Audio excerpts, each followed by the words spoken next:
The governor and the legislature have moved to try to do as much as they can, but through the infrastructure law, we're investing $62 million here at Logan.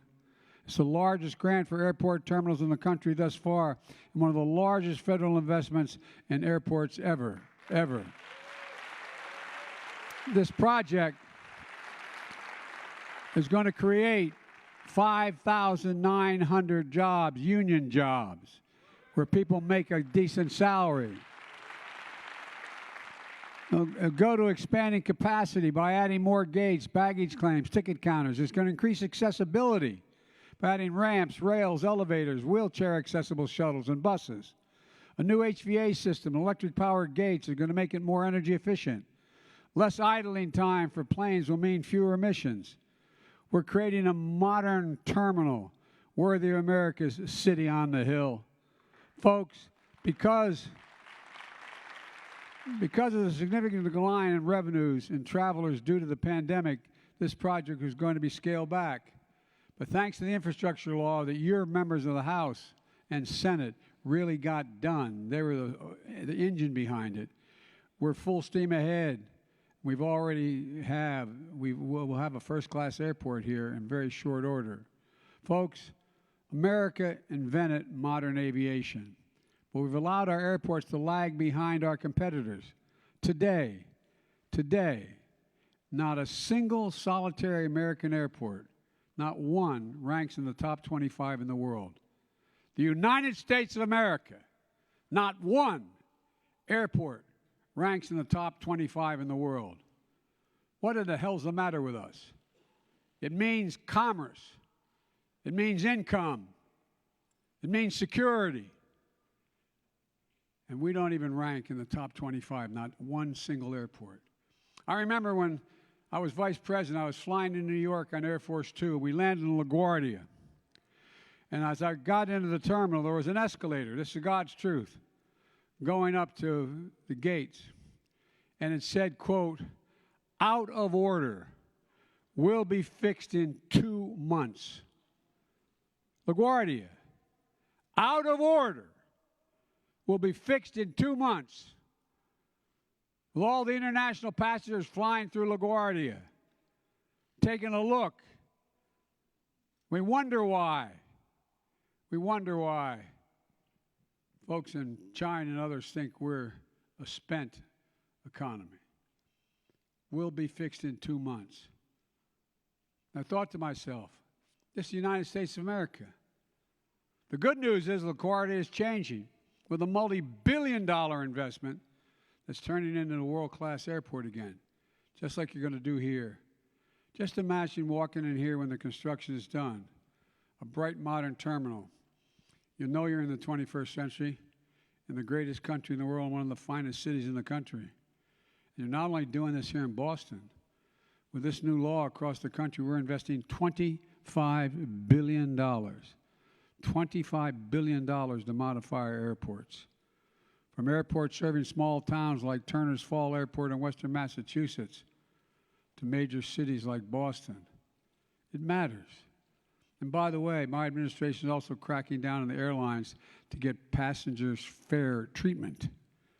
Last month, if your flight was canceled or delayed, no top airline guaranteed cover your cost of hotels, meals, only guaranteed one guaranteed free booking, even when the delay or cancellation was the airline's fault.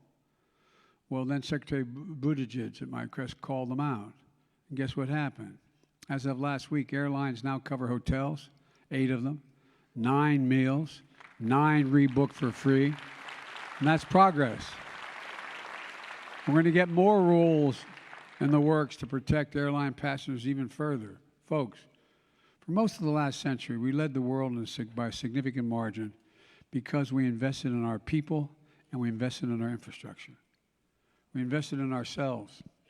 But along the way, we stopped. We used to be ranked number 1 in the world in investment in research and development as part of our GDP, number 1 in the world. Now we rank number 8. China used to be ranked number 8, and now 9, and now they rank number 2 in the world. We risk losing our edge as a nation to China and to the rest of the world is catching up. That stops now with investments like we're celebrating here today. We've already announced $2 billion in funding from the infrastructure law spread throughout the Commonwealth.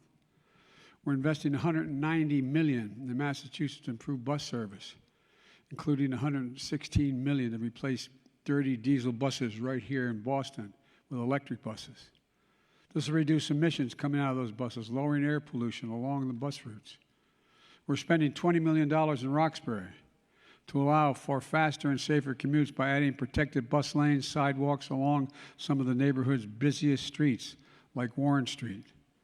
We're investing $20 million in Lynn to make the community more bus, bicycle, and pedestrian friendly. We're reducing congestion by undergirding the Linway, the city's main north-south corridor. And when you see these big projects in your hometown, trains going, I want you to feel the way I try and do when you come to the law. We're working to grow the economy from the bottom up and the middle out. My family never got much from trickle-down economies. And by the way, and we work from the bottom up and middle out, the wealthy do very, very well. The poor have a shot, and the middle class, as my dad would say, have a little bit of breathing room. A little bit of breathing room. Building an economy that finally works for working families. We started with the American Rescue Plan. That's taken us from economic crisis to economic resurgence.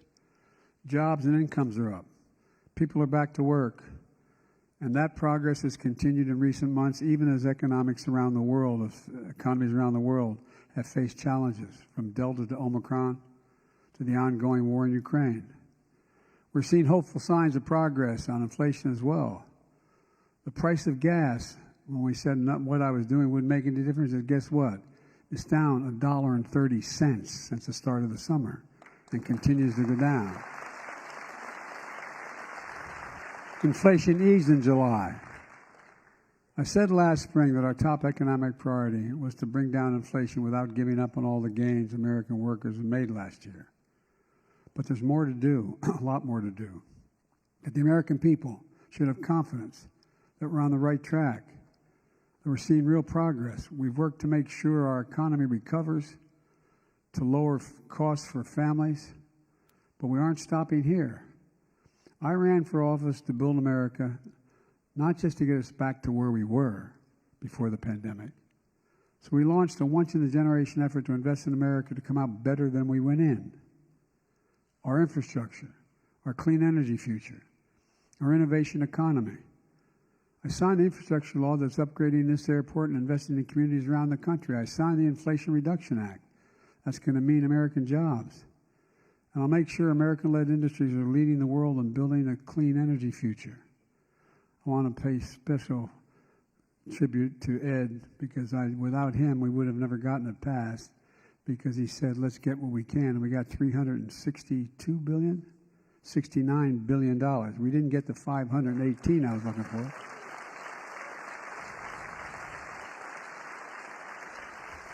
And by the way, when you hear your Republican friends or anybody else tell you, boy, they're spending a lot of money, guess what?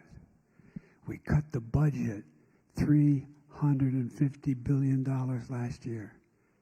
We cut the deficit. We cut the deficit this year by over $1 trillion this year. So we know how to grow and reduce the burden as well.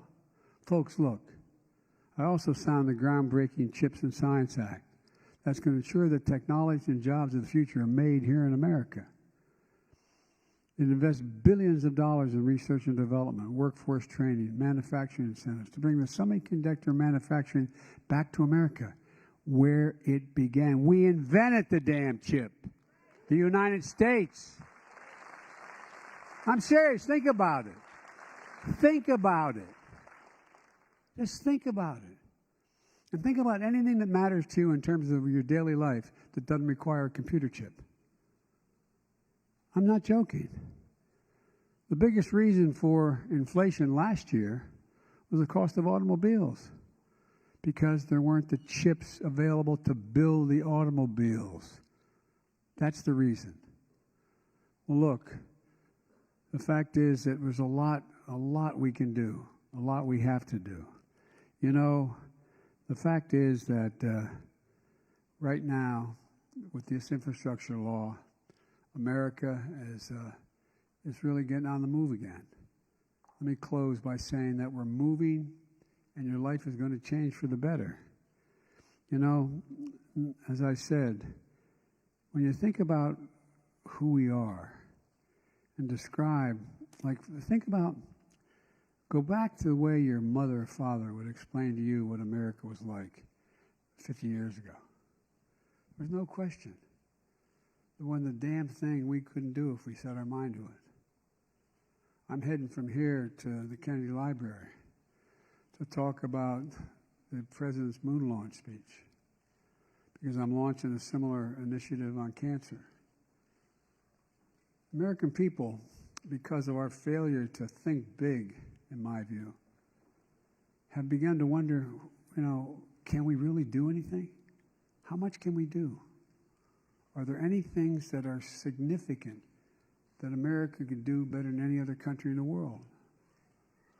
We have the most qualified workforce in the world. When I was speaking to the the South Koreans investing in the chips factories here with $100 billion, I asked, why you invest in America? He said, it's the most secure nation in the world, number one. Number two, you have the most advanced workforce in the world. And number three, we can get anywhere in the world from America. Folks, we got to remember who the hell we are. I'm not joking when I say this. We kind of forgot. This is the United States of America. The United States of America. When have you ever heard your parents or grandparents talk about, well, maybe we can't do that. Maybe we can't get that done. Folks, look, we're the United States of America. And investing the money we're investing in this Infrastructure Act, investing the money in the Inflation Reduction Act, this means jobs. Jobs. I can't think of any time we've ever given the American people an even shot. They haven't stepped up to the ball. I can't think of one single time when America's given an opportunity they haven't taken advantage of it. And so, folks, together, I really believe that we're building a better America.